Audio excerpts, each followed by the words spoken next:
Meu nome é Thiago Silva da Rosa, sou mestrando no programa de pós-graduação em Teologia da PUC-PR e hoje eu irei apresentar o estudo intitulado O papel da espiritualidade e religiosidade na saúde mental de minorias sexuais, revisão integrativa da literatura. Este artigo foi desenvolvido em coautoria com a professora doutora Mari Ruth Gomes Esperandil. Pesquisas demonstram que elementos espirituais religiosos estão diretamente ligados a melhores resultados em saúde mental na população geral. Entretanto, entre as minorias sexuais, a espiritualidade e religiosidade funcionam de uma maneira mais controversa, podendo inclusive se configurar como fator de risco. Formas de preconceito e discriminação são fatores prejudiciais e agravantes nos processos de saúde e doença. Além dos estressores cotidianos, populações em situação de vulnerabilidade, devido ao status socioeconômico, gênero, sexualidade, raça ou etnia, apresentam estressores específicos que decorrem do estigma e dos preconceitos, o que convencionou chamar estresse de minorias. O objetivo geral desse estudo foi, portanto, apresentar os papéis desempenhados pela espiritualidade e religiosidade nos resultados de saúde mental de minorias sexuais e de gênero. Para alcançarmos este objetivo, foi realizado um estudo de revisão integrativa da literatura. Este método foi escolhido pois a revisão integrativa permite a síntese do estado do conhecimento de um determinado assunto, além de apontar as lacunas do conhecimento que precisam ser preenchidas com a realização de novos estudos. O método utilizado, portanto, foi a revisão integrativa da literatura e os passos utilizados foram os propostos por Souza, Silva e Carvalho, que consistem em: primeiro, elaboração da pergunta norteadora; segundo, busca ou amostragem na literatura; terceiro, coleta de dados; quarto, análise crítica dos estudos incluídos; quinto, discussão dos resultados e, por último, apresentação da revisão integrativa. A nossa pergunta norteadora foi: qual é o papel desempenhado pela espiritualidade e religiosidade na saúde mental de pessoas LGBT? O nosso levantamento foi realizado no mês de julho de 2020 e a busca bibliográfica foi realizada nas seguintes bases de dados: ICIELO, PubMed, Biblioteca Virtual de Saúde, Biblioteca Digital Brasileira de Teses e Dissertações, Portal de Periódicos da CAPES. Os descritores de busca e operadores booleanos utilizados foram homosexual, or lesbian, or gay, or bisexual, or transsexual, or transgender, or LGBT, or DLBT, or sexual minority, and spirituality, or religion, and mental health. Então, os escritores foram procurados nas bases de dados combinados e foi utilizado em inglês, porque isso permitiu então capturar um maior número de publicações. Os critérios de seleção foram que fossem estudos empíricos, com metodologia quantitativa, qualitativa ou mista, estudos em língua portuguesa, inglesa ou espanhola, estudos disponíveis completos na internet, além de estudos com foco nas relações entre saúde mental e aspectos espirituais e religiosos da população LGBT.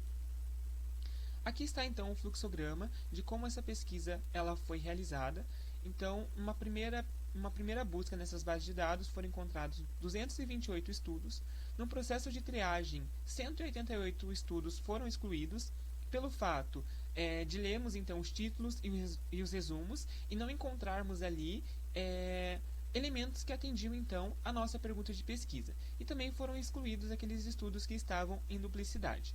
Posteriormente, esses 40 estudos foram adicionados no gerador de referências Mendeley e eles foram lidos na íntegra. E 11 estudos foram excluídos pelo fato de não atender a nossa pergunta de pesquisa. A amostra final, portanto, foi composta de 29 estudos. 28 artigos, então, e uma dissertação compuseram o corpo de análise dessa revisão. Esses materiais, então, foram retirados do gerenciador de referências Mendeley e foram colocados no software de análise de dados qualitativos Atlas TI.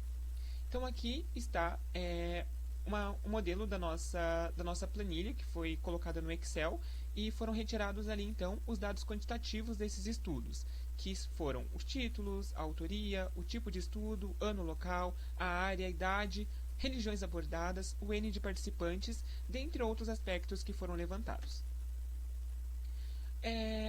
Há nessa amostra, portanto, uma predominância de artigos escritos em língua inglesa, apenas uma dissertação estava em português. A América do Norte é a região que mais concentra os estudos, com 22 estudos realizados nos Estados Unidos da América e um estudo no Canadá, seguido pela Ásia, com 2 estudos em Israel e 1 no Irã, a Europa, com um estudo na Polônia, a Oceania, com um estudo na Austrália, e na América Latina encontramos apenas um estudo desenvolvido no Brasil.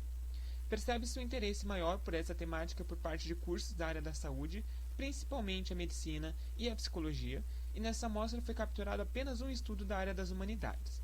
Os estudos apresentaram as relações complicadas e paradoxais entre a espiritualidade e religiosidade e os estados em saúde mental da população LGBT, evidenciando que elementos espirituais e religiosos podem funcionar tanto como fatores de risco quanto fatores de proteção. Importante também destacar que, embora colocamos aqui população LGBT, esses estudos trabalhavam então com populações específicas dentro dessa população maior, e grande parte dos estudos então foram realizados com homens gays e homens que fazem sexo com homens, lésbicas e pessoas bissexuais. Pessoas transgêneros, sejam homens trans, mulheres trans ou pessoas não binárias, não estavam presentes então em grande parte desses estudos. E é muito importante também, percebemos através dessa revisão, o desenvolvimento de novos estudos que englobem também essas populações. E é importante também perceber como se dá de forma diferente esses fatores de risco, esses fatores de proteção, com lésbicas, ou com gays, ou com bissexuais, ou com pessoas trans. Então, cada uma dessas letras são compostas por populações, por pessoas que apresentam, então, questões muito específicas. Enquanto fatores de risco, então, os principais resultados encontrados foram o aumento nos índices de ação ou tentativa de suicídio, o que difere dessa população geral, que vemos que aspectos espirituais e religiosos funcionam, então, diminuindo esses índices de ação e tentativa de suicídio. Então, com a população LGBT, nós vemos que há um aumento, o aumento do estresse, a redução nos índices de aceitação da orientação sexual, o aumento do estigma e do isolamento social, o aumento da depressão, o menor bem-estar, uma baixa autoestima, ansiedade, o aumento da homonegatividade internalizada, então a convivência nesses ambientes que são hostis à sua sexualidade, que são hostis a essas pessoas, provoca então a internalização desses preconceitos, a internalização desses sentimentos de culpa, o que provoca impactos negativos na saúde mental destes e dessas. Também a construção de um sentido negativo da identidade sexual. Então, todo esse sentimento de culpa, esse sentimento de pensar que as suas ações, de pensar que a sua forma de amar é um pecado. Então, isso vai provocar essa construção negativa da identidade sexual. O uso problemático do álcool e a redução da satisfação com a vida. Também foram encontrados em alguns estudos a espiritualidade e religiosidade enquanto fatores de proteção, então que provocavam um aumento da aceitação da orientação sexual, um aumento do sentimento de pertencimento ao suporte social, a redução nos índices de depressão, um maior bem-estar, a construção de um sentido positivo da identidade sexual e a espiritualidade também sendo apresentada como fonte de força e promoção da resiliência. É importante também destacar que grande parte dos estudos não fizeram essa diferenciação entre espiritualidade e religiosidade, apresentando apenas os aspectos, então, da religiosidade, então os impactos negativos que essa prática religiosa, então, provoca na saúde mental destes e dessas participantes. Contudo, alguns estudos apresentaram, então, a espiritualidade diferente da religiosidade e apontaram, então, a espiritualidade como esse aspecto intrínseco do humano. E aqui, boa parte desses fatores de proteção foram apresentados nesses estudos, então, que relacionavam com a espiritualidade, que muitas das vezes difere, então, da religiosidade. Então, é uma prática muito mais ampla. Destaca-se, portanto, na análise desses estudos, os efeitos nocivos da discriminação e da exclusão nos estados em saúde mental dessas populações, o que ressalta a importância de os e as profissionais ofertarem um cuidado que seja sensível às crenças e práticas espirituais de minorias sexuais. Então, esses profissionais e essas profissionais devem ser encorajados e encorajadas a incorporarem a espiritualidade e religiosidade nos seus trabalhos, com minorias sexuais de gênero, ajudando então na minimização desses aspectos negativos e maximização de aspectos que auxiliam na promoção de saúde mental. Ressalta-se também a necessidade de especialistas em assistência espiritual atenderem demandas específicas dessas populações, então através de uma escuta qualificada, uma escuta livre de qualquer tipo de discriminação, de qualquer tipo de julgamento.